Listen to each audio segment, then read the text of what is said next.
Yeah, we got room up here if anybody wants to come up and hang with us. Heather, hi. Come on up. You can hang with us this morning. It's okay. You don't have to talk. We Yeah. How you doing, man? I'm great. How are you? Good, good. I was going to ask how your sock game was, but I think you're wearing pajamas right now. Stronger than mine. Yeah, yeah. But I've got and you've got a nicer shirt. But here we are. I'm gonna ask Brandon a few questions. Thanks, Jemay, and thrilled to be here. I remember the first Close It Summit, and people didn't really get it. Like, is it about K-12? Is it about higher ed? Is it about a workforce? Right. Sort of corporate learning and HR people. And in the years since, there has been a real. Oh, sorry. In the years since, there's been this real macro shift toward the intersection of education and employment.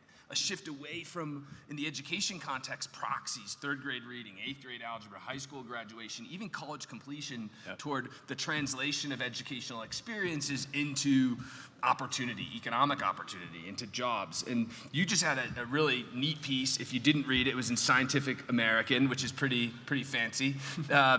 That's focused on the merger of education and work. And I was wondering if you might just, assuming not everyone read that, give a quick flyby on what you meant and what you wrote in that article. Yeah, I mean, it's in the wheelhouse of the conversations that are happening at a conference like this and have been happening at a conference like this. There's a couple things, right?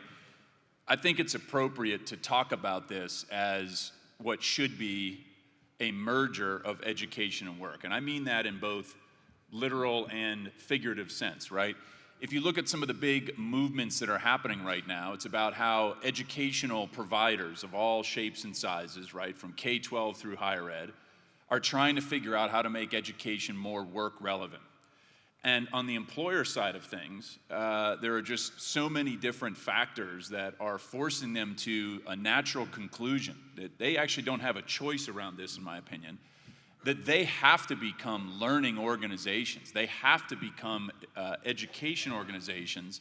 And you're seeing every different form of this, from partnerships with higher education institutions to them just developing this capacity on their own. I mean, the announcement about Amazon's $700 million investment in education and training for employees, largely has nothing to do with college degrees. Right. I mean, you know, if that's not a wake-up call for higher education in the United States, I don't know what is. But in essence, you say, okay, why am I lobbying for this merger of education and work? There's two simple reasons. One, it's where the efficacy points us.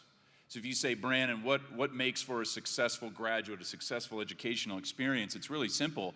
It was the combination of what they were learning in the classroom and the way we think of that traditionally, with its application to something in the real world of work. So to simplify, work-integrated learning is the most effective way for us to learn and to be productive. And then the second reason is we don't have a choice anymore. Some of you might have caught the IBM study. I think, Heather, you actually wrote about this, but recent study that came out where just since 2014, this is in 5 years, employers, when they were asked what the average time was that they were dedicating to the upskilling of their workforce, in 2014 it was 3 days. And this year it's 32 days. So in 5 years, the number of days they're spending on average on the upskilling front has gone up 10x, and of course the shelf life of the things that they're learning is decreasing. So here's the simple point. We have no choice but to think about, in every way possible, this merger of education and work. No, I think it's a great point.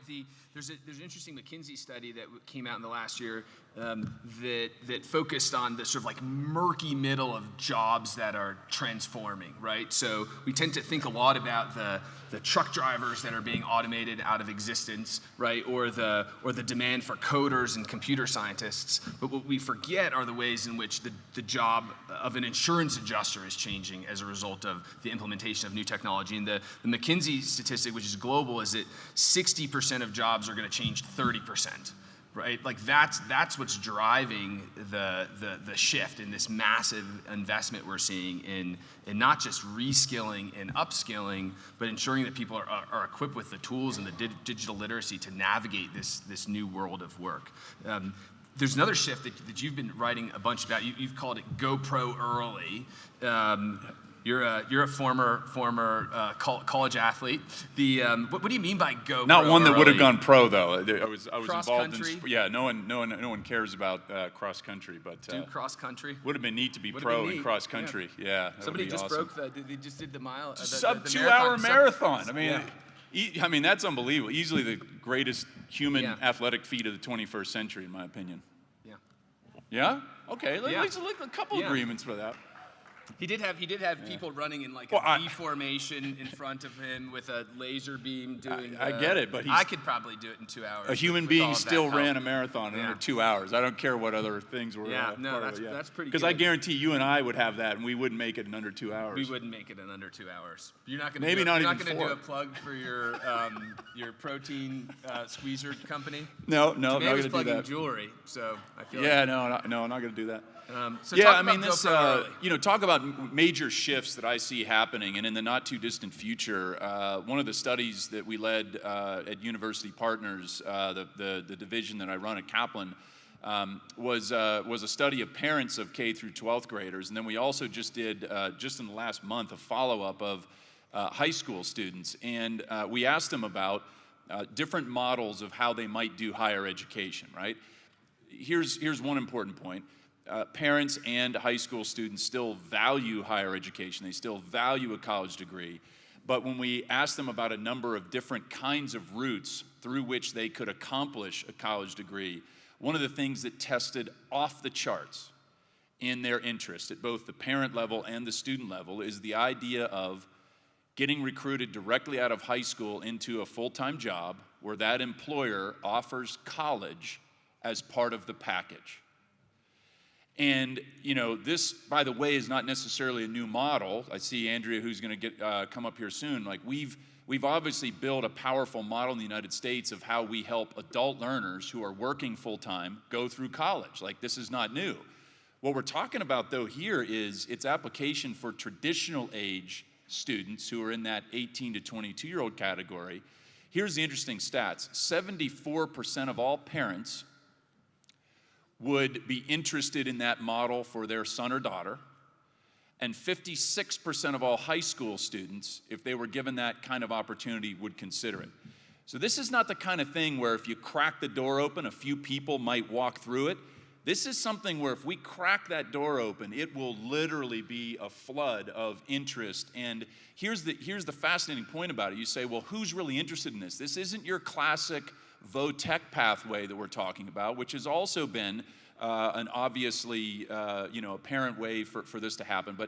But this is the idea of I go into jobs that are on the track for what we would consider middle skill or high skill jobs, and this is basically taking top talent students out of high school. The students who are most interested in this model are the ones who are academically top performers, more likely to be involved in AP classes, more likely to have an interest or an idea of what they want to do in a career, which makes a little sense.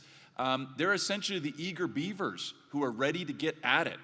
And they value college, but they do not see as much value in the traditional college experience. What they see value in, Ben, is the ability to work and learn at the same time. So they actually value the pedagogical model of I'm working and learning together, as opposed to I'm just doing this theoretically or from a pure academic perspective. And so, look, here's the simple point. I wrote this article in April about this Go Pro Early model. A month later, Walmart, the largest employer in the United States, announced that they were going to start recruiting students directly out of high school and offering a college degree as part of the program. This is going to happen. It's a shift that we're going to see in substantial numbers. What percentage of students at post-secondary institutions, let's call them four-year institutions, 10 years from now are attending full-time? What percentage are attending part-time or I should say, what percentage are working full-time while they're going to school? Yeah, so I'll tell you the percentage that I've forecasted is that a third of traditional age students will be pursuing a GoPro early model of college within the next decade. So if you want to, kind of back that out, obviously it says that the majority will still be considering a traditional, what we would think of today as the typical college path of a residential experience or whatnot. But a third is a significant estimate, right? Like that for example, if you're a higher education institution that doesn't adjust to this model, I mean, you're in big trouble. I mean, we've got about 4,000 higher ed institutions in the U.S., and I don't quite have the same kind of prediction that a Clay Christensen does in terms of how many are going to go away. But if you lose a third of that population in terms of residential facilities, keep in mind, they're still going to be enrolled in college. They're just primarily going to be doing this through online programs. You're going to, it's going to contribute to the extinction of a number of institutions unless they can figure out how to embrace that model. How does college become part of an employer model? And so here's the shift. This is the fundamental shift. Students, instead of going to college to get a job, which is their number one motivation for going to college, instead of going to college to get a job, they're going to go get a job to get college. And I just think you're going to see that in increasing numbers. The biggest reasons why, they want to avoid student loan debt. The price tags are just absolutely out of control. And so that's going to be the other thing that we have to wrestle with. Higher education has to find a way to reduce its costs, not just add more financial aid to the picture. Well, the other piece, it strikes me, is keeping pace with the demands of the labor market. I mean, because the legacy model is, right, like post-secondary institution sends faculty or institutional leadership to meet with employers, right? They design programs that sort of approximate the needs of the employers at that time. 6 months, 8 months later, maybe a year or two later, post-secondary institution markets a program to students that approximates the needs of employers 2 years ago, right? And so the compression of the time to market of education programs that are more tightly coupled with the demands of the labor market, right, needs to change as well. Look, there's another one that will sound a little controversial. I think you're going to start to see a new form of accrediting in the United States where, most of us, don't really understand accreditation. It's a black box to most Americans in terms of how it works. But I think the ultimate accreditors are employers. And I think we're going to see some major shifts in accreditation from that perspective, because here's a simple point. Even if it's not an accredited program, if Amazon says that's working for us, that is accredited. Yeah. Right? So anyway, hopefully I've put enough shock and awe into the system to get a few things kicked up here. Terrific. And I know you've got to introduce one of the gurus on this subject, so Andrea. So I will. Cool. All right. Well, I will let you thank go, you. Man. You're our MC for the Appreciate day. it. Yes. We're looking forward to it. I am, certainly. Yeah. Great to share the stage with you. All right.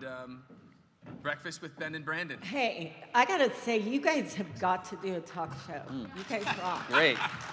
And include Heather, because you gotta have the woman too.